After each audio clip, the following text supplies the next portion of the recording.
नमस्कार। मैं Ravishankar सिद्धिलोक 93 astrology channel में आप सबका हार्दिक अभिनंदन करता हूं। आज मैं उपस्थित हूं राशिफल 2022 लेकर उनके लिए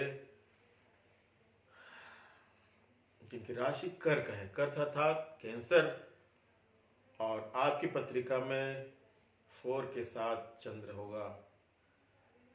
आपकी राशि का स्वामी ग्रह स्वयं चंद्र है। आगे बढ़ते हैं। अप्रैल 2022 के बाद आपको कार्य क्षेत्र में परेशानी आएगी। जो लोग जॉब की तलाश में हैं, अभी संघर्ष का दौर जारी रहेगा। कहीं छोटा मोटा जॉब मिला भी तो वह अगले 1-2 साल में छूट जाएगा या आप खुद छोड़ देंगे। वाणी के कारण अर्थात आपके बोलने के कारण काम बनने के बजाय बिगड़ते नजर आ रहे हैं। अतः बोलने में, कम्युनिकेशन में आप संयम रखें। कठोर शब्द का इस्तेमाल न करें। काफ़ी सोच विचार कर बोलें। ऐसा नहीं कि बोलने के बाद आप सोचें। कुछ इस तरह का हेल्थ इशू शुरू होगा जो कि काफ़ी लंबे समय तक आपको परेशान करता रहेगा। और यदि पहले से लॉन्ग डिसीज हैं, आपको लंबी बीमारी पहले से चल रहे हैं, तो आपकी तकलीफ में थोड़ी इजाफा भी हो रही है, अर्थात बढ़ रही है वो तकलीफ। इस वर्ष भवन वाहन का कोई योग नहीं बन रहा है। ये तभी संभव है जब आपकी ग्रह दशाएं या आपकी पत्रिका में बहुत सुंदर योग हो, आपके निजी कुंडली में ऐसा हो, तभी ये संभव है। अदरवाइज एक जनरल प्रेडिक्शन के तौर पे मैं कहूँगा तो इस वर्ष भवन वाहन का कोई योग नहीं है। यदि वाहन आप बुक करा भी ले तो इतनी देरी से मिलेगी वो कि मज़ा ही आपका चला जाएगा, या आपको परेशान होकर गाड़ी का मॉडल या कंपनी ही बदलनी पड़ेगी। तो कुल मिलाकर परेशानी है और सफलताएं कम हैं। यदि आपने घर बनाना शुरू किए तो काफ़ी रुकावटें आएंगी। लगातार काम भी नहीं चलेगा। आपकी सोच से 3 गुना समय लग जाएगा। आप लाख कोशिश कर लें, गुणवत्ता में काफ़ी कमी रह जाएगी। तो बेहतर हो आप टाल दें इस वर्ष घर का निर्माण। लेकिन ये बहुत बड़ा फैसला होता है, और आपको मैं सलाह देना चाहूँगा कि आप अपनी कुंडली खुद किसी से दिखा लीजिए। मेरी इस प्रेडिक्शन के आधार पर आप कोई डिसीजन न लीजिए। यदि आपने पहले से सोच लिया है घर बनाना ही है तो आप एक बार ज़रूर दिखा लीजिए किसी को पत्रिका। और नहीं बनाना सोचे तो कोई दिक्कत नहीं हो, तो अच्छी बात है। संतान प्राप्ति की संभावना क्षीण है, अर्थात बहुत कम है। फिर भी जिन्हें शादी के 5-6 साल हो गए हैं और संतान सुख नहीं मिला है, उनको संतान सुख मिलने की संभावना अधिक है। इसके लिए आप नित्य नियम एवं श्रद्धापूर्वक सुंदरकांड का पाठ करें एवं चप्पल पहनकर ही स्नान आदि करें। ये एक छोटा सा उपाय बताया। आपको उपाय सुनकर लगेगा कि ये तो बहुत कॉमन सी चीज़ है, लेकिन आप करके देखिए। बहुत सारे लोगों ने किया और फायदा उठाया है। विवाह योग्य जो युवक युवती हैं उनकी शादी होने जा रही है।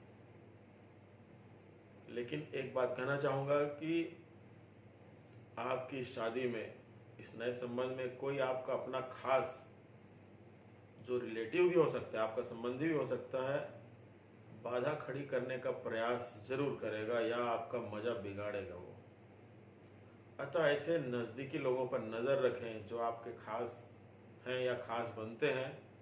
उन्हें कोई जिम्मेदारी, बहुत बड़ी जिम्मेदारी न सौंपें। यदि कोई भी प्रकार का मांगलिक कार्य होगा तो चोरी की संभावना भी बन रही है। जो इन सब चीज़ों में इन्वॉल्व होगा वह, अर्थात जो आपको धोखा देगा या आपके साथ बदमाशी करेगा, उसका मैं हुलिया बताने जा रहा हूँ। या तो वो कद में लंबा हुआ तो वो गोरा रहेगा, यदि कम हाइट वाला हुआ तो वो काला रहेगा। एक पहचान बता रहा हूँ, बाल जो है घुंघराले ना होकर सीधे सीधे रहेंगे, एवं थोड़ा कम बाल रहेगा या फिर वो गंजा रहेगा। तो ऐसे व्यक्ति को आप बड़ी जिम्मेदारी न दें। बेहतर होगा कि आप उनको जिम्मेदारी से दूर ही रखें। आप उनको बोल दीजिए भाई आप एंजॉय करिए, ये काम धाम आप मत करिए, हम लोग कर लेंगे। पूरे वर्ष शनि सप्तम एवं अष्टम रहने से परेशानियां चिंताएं घेरे रहेंगी आपको। सप्तम अभी अप्रैल तक रहेंगे, तो उसके बाद जब कुंभ में आएंगे शनिदेव तो आपकी राशि से अष्टम हो जाएंगे। तो इस कारण से आपको चिंताएं परेशानियां घेरे रहेंगी। 15 अगस्त से 15 सितंबर के बीच या तो संतान को लेकर या पिता के लिए चिंताओं में वृद्धि होगी। यदि आप अविवाहित हैं तो प्रेम प्रसंग, रोमांस आदि में असफलता, धोखा, छल, बेवफाई भी मिलेगी। दुख का कारण बनेगा आपका ये रोमांस। अतः अधिक भरोसा न करें, अति उत्साह में न आए। और लगभग यही स्थिति 2023 में भी रहेगी।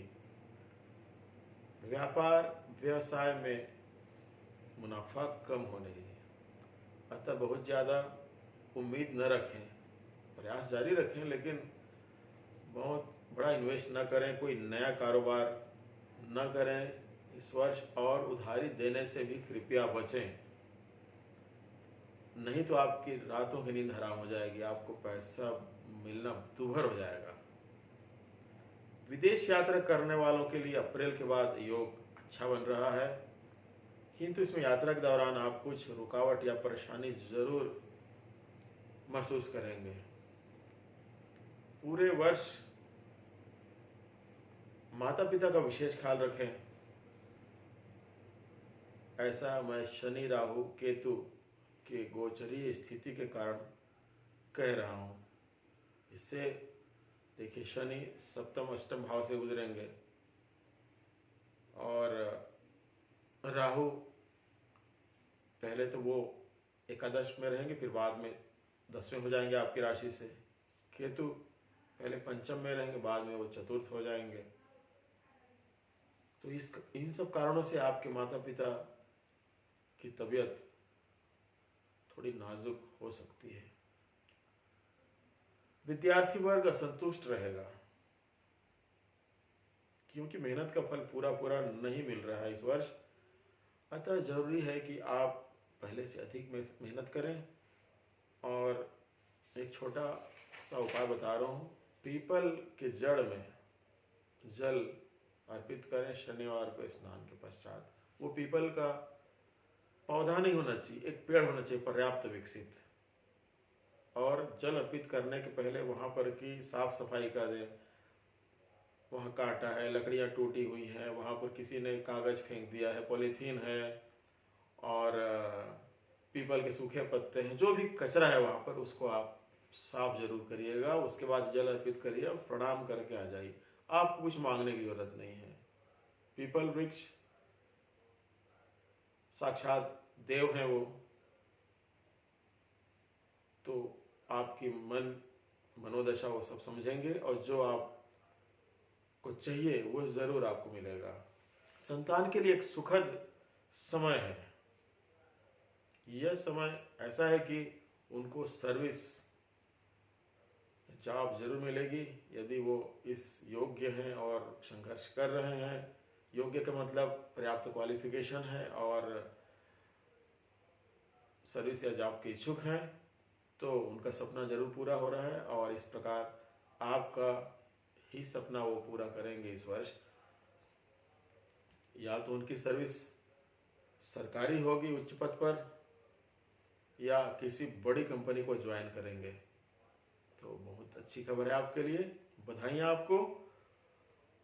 और यदि आपकी एज दादा नाना बनने की है तो इस वर्ष उसकी भी प्रबल संभावना है कि आप दादा दादी नाना नानी जरूर बन रहे हैं। एक बात मैं कहना भूल ही गया, जनवरी से अप्रैल के बीच दुर्घटना के प्रति सतर्क रहें। यदि दुर्घटना होती है, भगवान न करे ऐसा हो, लेकिन यदि हो ही गया तो आपको पेट, छाती के हिस्से में चोट आएगी, जिसके कारण आपका एक्सीडेंट हुआ,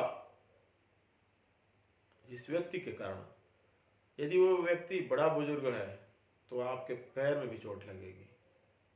हालांकि ये दुर्घटना बहुत गंभीर नहीं होगी, किंतु भैया एक्सीडेंट तो एक्सीडेंट ही है, हॉस्पिटलाइज तो करवा ही देता है। तो ये रहा राशिफल 2022 उनके लिए जिनकी राशि कर्क है। और कर्क राशि के व्यक्ति के लिए पूरे वर्ष भाग्य भाव के स्वामी बृहस्पति अपने घर में रहेंगे, अर्थात मजबूत स्थिति में रहेंगे। तो इसका परिणाम यह होगा कि आपका भाग्योदय भी होगा इस वर्ष। थोड़ा सा सपोर्ट आपकी बाकी जो ग्रह हैं वो कर दें आपकी कुंडली को आपको, तो इस वर्ष भाग्योदय निश्चित है। और आप देखते जाइएगा, जैसे ही अप्रैल क्रॉस होगा आपके मन आनंदित होते जाएंगे और नए नए लोगों से आपका संपर्क होगा और जिससे आपके बहुत सारे काम बनेंगे। तो ये रहा राशिफल 2022। मुझे इजाज़त दीजिए, अगले अंक में फिर मुलाकात होगी आपसे। तो आज के लिए इतना ही, धन्यवाद, नमस्कार।